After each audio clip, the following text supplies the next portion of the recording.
আসসালামু আলাইকুম। কি অবস্থা জনগণ? তো শুক্রবার জুম্মার নামাজ পড়ে ভাবনা আমরা কাটা দুয়ার দিক থেকে ঘুরে আসি। তা পিছন দিকে তাকে দেখেছি চ্যাংরা ব্যাংরা ওখানে দেখি ওকে খোরা আর দিকে দৌড়ে। আমি তো দেখে বুঝতে পারছি ডাল মে কুছ কালা হ্যাঁ, নিশ্চয় আর কোনো মল্লিশের খবর পাচ্ছে।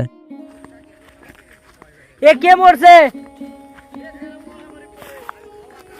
তার মানে বিষয়টা আমি পরিষ্কার যে আসলেই মরছিল আজকে তার জিয়ারত।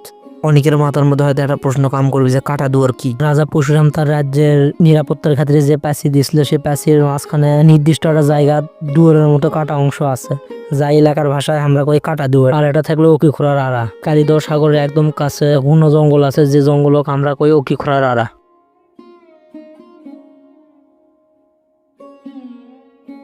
তা আমি আবার ওকি ঘোরার আর মুখতে এসে দাঁড়িয়ে থাকবো যে আর চ্যাংরা বাংলা সগলি আসুক, সগলি একসাথে যাবো। সগলি আসলো, সগলি একসাথে ঘাটালিছে এখন মল্লিশ খাবার মুখত দাঁড়িয়ে আনা চিল্লে চিল্লে শোনা যাচ্ছে। তার মানে বুঝলো যে আর কোনো পার হয় এটি মল্লিশ হচ্ছে। এই আড়ার মধ্যে হাঁটিচ্ছে আর আগেকার কথা মনে হচ্ছে। দাদি বড় মাকের থেকে গল্প শুনছি, আগে এই আড়া নাকি আরো গহীন জঙ্গল আসলো আর এই জায়গায় বাঘ দেখা যাচ্ছিল। এলাকার লোক ধারণা করিচ্ছিল এই বাঘ হযরত শাহ সুলতানের বাঘ। বাঘের পিঠত করে তিনি মহাস্থান করাচ্ছিল ইসলাম ধর্ম প্রচার করার জন্য। সামনে যে ছোট ড্রেনের মতো দেখিচ্ছেন এটা আমরা কই যান। কালিদহ সাগরের যে পানিগুলা জমে এই বৃষ্টির সময় এই পানিগুলা ডাইরেক্ট যায় এই জানের মাধ্যমে মিশে করতল নদীর সাথে।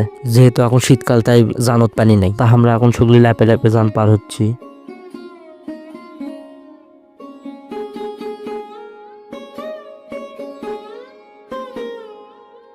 মল্লিশে যে আনুষ্ঠানিকতা দোয়া কোনো শেষ হয়নি, আর এর মধ্যে আমাকে খাটার চ্যাংরা ব্যাংরা তেঁতুল পাড়ার জন্য তেঁতুলের গাছে ঢেলাচ্ছে। এর মধ্যে মিলাদ শেষ হচ্ছে, লোকজন খালি দুরমুর করে এসে বসে গেছে।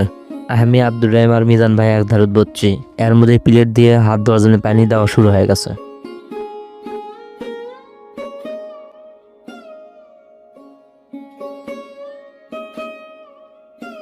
হাত ধুতে না ধুতে এর মধ্যে পোলা চলে যাচ্ছে।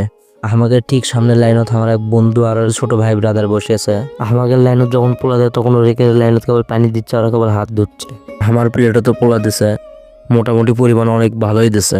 আমি রাইম আর মিজান ভাই করছে এদিকে তাকাও মিচ্ছে না ভিডিও করি। আমরা পোলা পাই তো ডাসান শুরু করে দিছি, আর সামনের লাইনত ওরা হা করে বসে আছে, এখনো পোলা পায়নি। আমরা খাচ্ছি আর ওদিকে সাথে মজা দিচ্ছে, ওরা এখনো পায়নি, ওরা চাই আছে। তো অল্প কিছুক্ষণের মধ্যে ওরাও পোলা পাচ্ছে। এর মধ্যে আমার বন্ধু পাশে অনেকগুলো গোস্ত, সেটা আবার আমাকে দেখাচ্ছে। অনেক হচ্ছে ভিডিও করা, এখন আমরা মনোযোগ দিয়ে মল্লিশ খাই। দেখা হচ্ছে অন্য কোনো ভিডিও, সেই পর্যন্ত সকলে ভালো থাকবেন। আসসালামু আলাইকুম।